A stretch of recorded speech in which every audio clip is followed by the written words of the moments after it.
Isang mapayapang araw sa iyo. Welcome sa Holy Spirit, isang pag-aaral mula sa banal na spirito. Ang banal na Tagatulong. Kumpletong manuskrito ng pangangaral, ikalawang bahagi.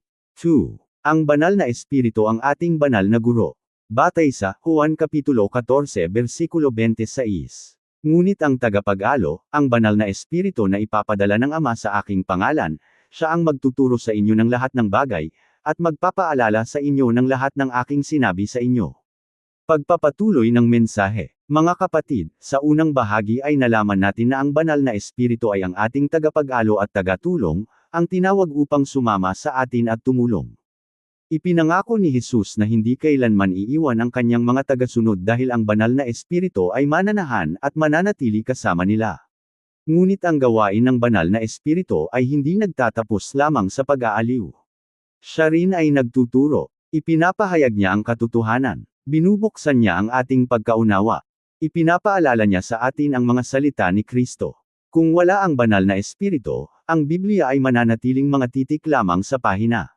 Ngunit kasama ang banal na espiritu, ang salita ng Diyos ay nagiging buhay, makapangyarihan, at nakapagbabago dahil binibigyan niya ng liwanag ang ating puso upang maunawaan at masunod ang katotohanan ng Diyos. 2. Ang banal na espiritu, ang ating banal na guro. Siya ang magtuturo sa inyo ng lahat ng bagay. Binanggit ito ni Jesus noong huling gabi bago siya ipako sa krus. Ang mga alagad ay labis na nababahala. Mahigit 3 taon na silang sumusunod sa kanya, ngunit marami pa rin sa kanyang mga turo ang mahirap para sa kanilang maunawaan.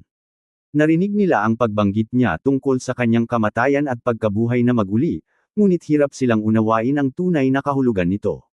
Inaasahan pa rin nila ang isang kahariang panlupa. Ang kanilang isipan ay nababalot ng takot, kalungkutan, at kawalan ng katiyakan. Alam ni Jesus na matapos ang kanyang pagkabuhay at pag-akyat sa langit, kakailanganin nila ng banal na tulong, hindi lamang upang maalala ang kanyang mga salita, kundi upang lubos na maunawaan ang kahulugan nito. Kaya naman ipinangako niya ang pagdating at gawain ng banal na espiritu. Pag-aaral sa salitang Griego, didasko. Ang pandiwang Griegong isinalin bilang magturo ay didasko. Ang kahulugan nito ay magbigay ng panuto, ipaliwanag ng maigi, magbahagi ng kaalaman, sanayin ang isang alagad, hubugin ang pagkaunawa sa pamamagitan ng pagtuturo. Sa bagong tipan, ang pagtuturo ay hindi lamang simpleng pagbibigay ng impormasyon. Ang layunin ng pagtuturong ayon sa kasulatan ay pagbabago ng pagkatao. Hindi tayo tinuturuan ng Diyos upang dumami lamang ang ating nalalaman, kundi upang tayo ay maging katulad ni Kristo. Kaya naman ang banal na espiritu, ang ating banal na guro, siya ang nagtuturo sa atin ng katotohanan mula sa salita ng Diyos at tinutulungan tayong isabuhay ito sa araw-araw. Ang banal na espiritu ay hindi kumakatuwiran sa kasulatan, kundi siya ang nagbibigay liwanag dito.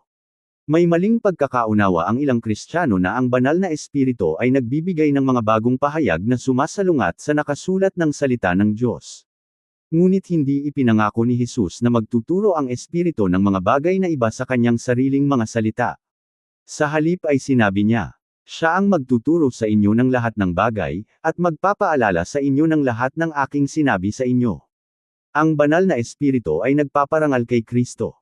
Itinuturo niya ang mga mananampalataya na lumapit kay Kristo. Ipinapaalala niya ang mga salita at gawa ni Kristo. Hindi niya kailanman sasabihin ang bagay na salungat kay Kristo. Ang banal na espiritu ay gumagawa sa pamamagitan ng salitang siya rin ang nagbigay kinasihan. Ang pagkasulat ng kasulatan sa gabay ng Diyos. Ang banal na espiritu ay hindi lamang ang guro ng kasulatan, siya rin ang banal na may akda nito.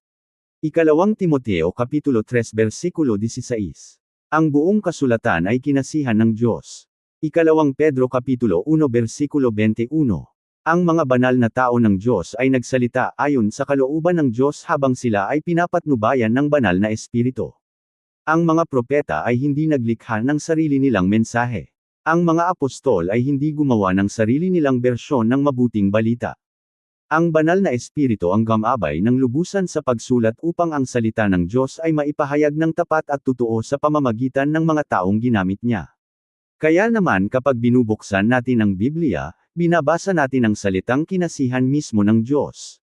Ang pagbibigay liwanag sa kasulatan.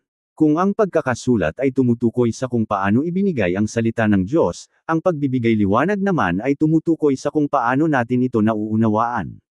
Ang parehong banal na espiritu na nagbigay kinasihan sa Biblia ay siya rin ngayong tumutulong sa atin upang maunawaan at maisabuhay ito.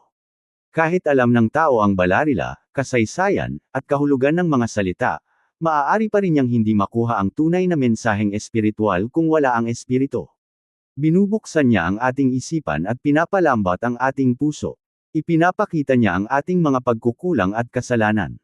Ipinapahayag niya ang kagandahan at biyaya ni Kristo. Binibigyan niya tayo ng kakayahang sumunod sa katotohanan ng Diyos. Pagpapaliwanag sa teolohiya. Ang pagtuturo ng banal na espiritu ay nagpapatunay na hindi tumigil ang pagmamalasakit ng Diyos sa kanyang bayan. Hindi lamang iniwan ni Jesus ang kanyang mga alagad na mayroong nakasulat na panuto, ibinigay niya ang buhay na guro upang laging kasama nila. Ito ay katuparan ng pangako ng Diyos na siya mismo ang magtuturo sa kanyang mga anak. Ang hangarin ng Diyos ay hindi lamang magbigay ng mga utos kundi baguhin ang puso ng tao. Ang banal na espiritu ang gumagawa ng bagay na hindi kayang gawin ng karunungan ng tao, tinutulungan tayong lumagusa. Paghuhusgang espiritual, karunungang mula sa Diyos, pagiging ganap na Kristiyano, pamumuhay na banal. Ang tunay na paglago ay hindi lamang dami ng nalalaman, kundi pagbabago ng puso dahil sa katotohanan ng salita ng Diyos. Kasaysayang konteksto, ang aral sa silid sa itaas. Isipin ang nangyayari sa silid na iyon.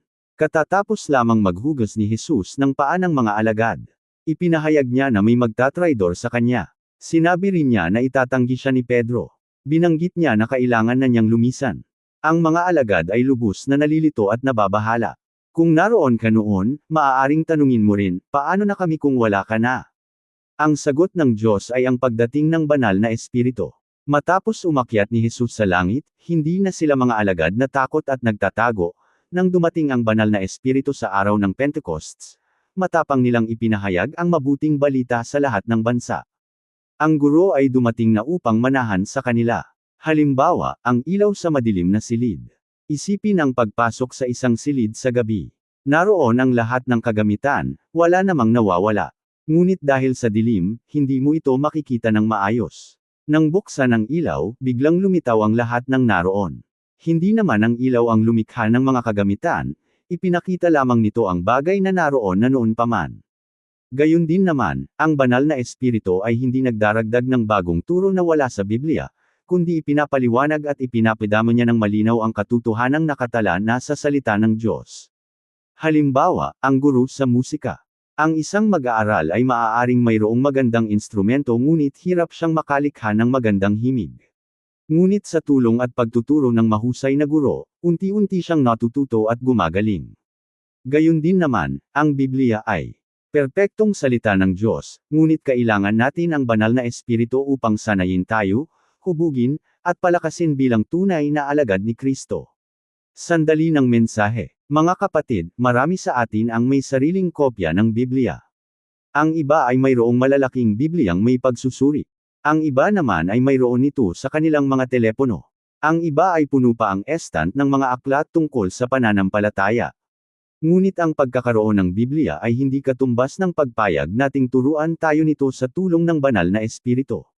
Hindi lamang tanong kung, gaano na karami ang nabasa ko? Ang mas mahalagang tanong ay, gaano na karami ang nabago sa aking buhay dahil sa salita ng Diyos? Ang kaalamang walang kaakibat na pagsunod ay nagiging dahilan ng pagmamalaki. Ngunit ang katotohanang tinatanggap sa tulong ng banal na espiritu ay nagdudulot ng tunay na pagbabago. Ipinapaalala ng banal na espiritu ang mga salita ni Kristo.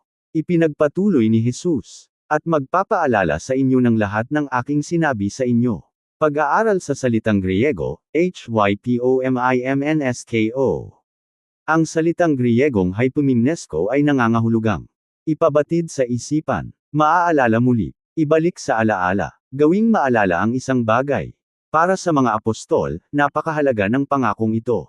Nang isulat nila ang mga ebanghelyo at mga liham sa bagong tipan, ang banal na espiritu ang tumulong sa kanila upang matindaan ng tumpak ang mga turo at pangyayari sa buhay ni Jesus. Ito ay naging daan upang mapanatili ang katotohanan ng patotoo tungkol sa ating Panginoon. Para naman sa atin ngayon, patuloy na ipinapaalala ng banal na espiritu ang mga katotohanang ating natutunan mula sa kasulatan. Ilang beses ka na bang naharap sa pagsubok at biglang may isang talata sa Bibliyang pumasok sa iyong isipan? Iyan ay isa sa dakilang gawain ng banal na espiritu. Praktikal na aplikasyon. Para sa bawat mananampalataya, basahin ang kasulatan ng may panalangin. Bago buksan ang Biblia, hilingin muna sa banal na espiritu na turuan ka. Mag-aral hindi lamang para dumami ang nalalaman kundi para mabago ang iyong buhay.